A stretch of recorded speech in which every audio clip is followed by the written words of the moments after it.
force?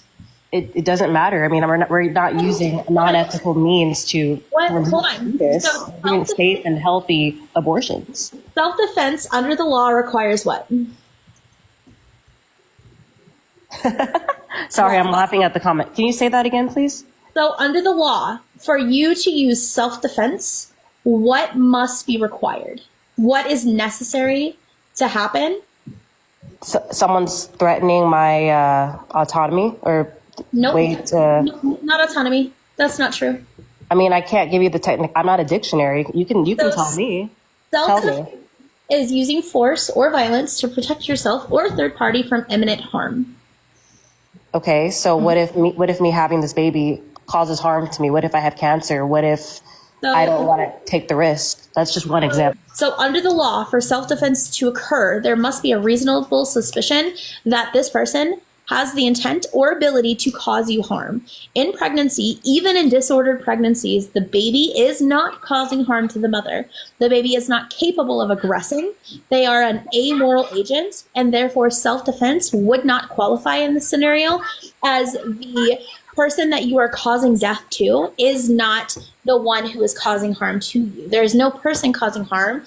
So using, quote, self-defense is not actually a reasonable thing here, and therefore would not qualify as self-defense under the law. But Maddie wanted to respond to Keith. Sorry, no, I'm not done. If someone breaks into your home and utilizes your resources and you don't want this person here and you use force to make them vacate the property, that's acting in self-defense because you don't want them there. And they're infringing on your right to your property. Okay, your body is your property. So how does that make any sense? So there's two things in here that completely cause this to fall apart. So proportional response is part of the self-defense laws, meaning that if you use excess force, if the threat involves deadly force, then you defending yourself can use deadly force to counteract that threat.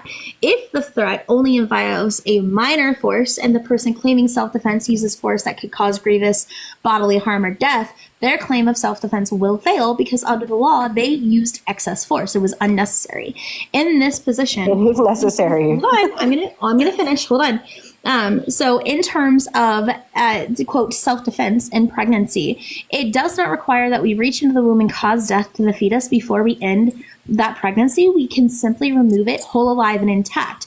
Additionally, in the early self-defense laws that exist, and there are still elements of this too, there was something known as the duty to retreat. So this simply means that the person claiming self-defense must first attempt to avoid violence before using force. So you're talking about somebody entering your home. I have two different hypothetical questions for you. So I have my equalizer strapped to my leg, right? I have it strapped to my leg every single day.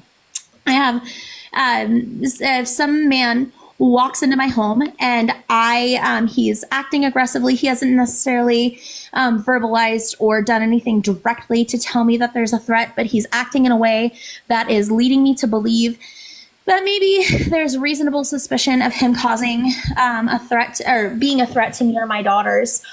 Should I be able to use my equalizer to end his life? Should I so need to? Yes or no? I'm sorry. If someone... this is a man. This is let's say he's a 6'4" man, 6'4", 300-pound man, walks into my home and appears as though I have reasonable suspicion to say that he would cause harm to me or my children. Can I use my equalizer strapped to my leg to end that threat?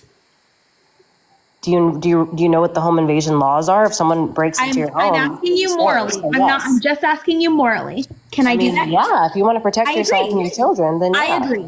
I agree with you. Okay. Now, I have a 2-year-old who has opened my door and walked in. Can I use my equalizer to end that threat? What? I'm sorry. Say that again. I have a 2-year-old who walked into my door. I don't know this kid. I didn't invite him in. He is just here. Can I use... he's doing the exact same thing that this 6'4", 300-pound man is doing, but he's very obviously a 2-year-old, very small child. Oh my God. He's Can we use common sense here? Why would we... That girl, hold on. Can I use my equalizer to end the threat of this 2-year-old who came in? Yes or no? Yes or no? Go ahead and unmute. You know, I just Why? wrote it in the comments. Why? That's common sense. Why would you do that? The 2-year-old Because does not have that proportional capacity exactly. to cause harm. They're born Exactly. already. I'm Exactly. talking about threats. Exactly. And if a 2-year-old does not have the capacity to cause harm, neither does a fetus. But a pregnancy does. No, the pregnancy itself is always the problem, not the baby. So to end the life of the baby rather than to end the pregnancy with that baby whole, alive, and intact and provide all the medical care necessary to that baby to attempt to save its life would be an in-proportional response, would not be would violate the duty to retreat, and would not in any way, shape, or form be a self-defense position. You would not be defending Case yourself. closed. So if what you're saying is that like what is important to you is if This is not, hold on, What's this isn't happening? important to me. This was just simply debunking that girl. That was it. Oh, why'd you run, babe? Oh man, I didn't get to talk about cancer.